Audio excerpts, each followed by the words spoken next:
উপযুক্ত শাস্তি চাই। আমার গায়ে কেন হাত তুলছে? আমি 1, 2, 3 তিনটা ওয়ার্ডের আমি মেম্বার। চট্টগ্রামের আনোয়ারা উপজেলার চাতুরী ইউনিয়ন পরিষদের ভেতরে সংরক্ষিত নারী ইউপি সদস্য মিনু আক্তারের উপর মারধরের অভিযোগ উঠেছে একই পরিষদের সদস্য আব্দুল মান্নান আজাদের বিরুদ্ধে।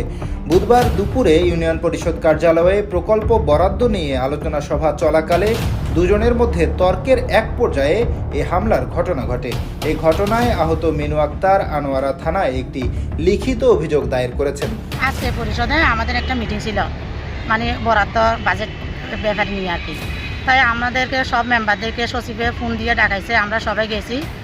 ওয়ার্ডের আব্দুল মান্নান আজাদ পারলে আমাকে জেল কাটাইয়েন, এভাবে বলার পরে উনি আমার গায়ে হাত তুলে আমাকে মারধর করতেছে ইউনিয়ন পরিষদে। আমি ওনার উপযুক্ত শাস্তি চাই। আমার গায়ে কেন হাত তুলছে? আমি 1, 2, 3 তিনটা ওয়ার্ডের আমি মেম্বার। আমি ওনার উপযুক্ত শাস্তি চাই।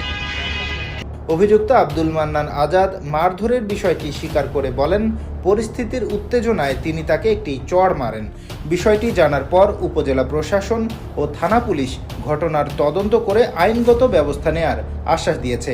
অভিযোগ রয়েছে, আব্দুল মান্নান একসময় আওয়ামী লীগের সক্রিয় কর্মী ছিলেন এবং বিভিন্ন প্রকল্পে দুর্নীতির সঙ্গে জড়িত ছিলেন। তবে বর্তমানে তিনি নিজেকে একজন সক্রিয় বিএনপি কর্মী বলে দাবি করছেন।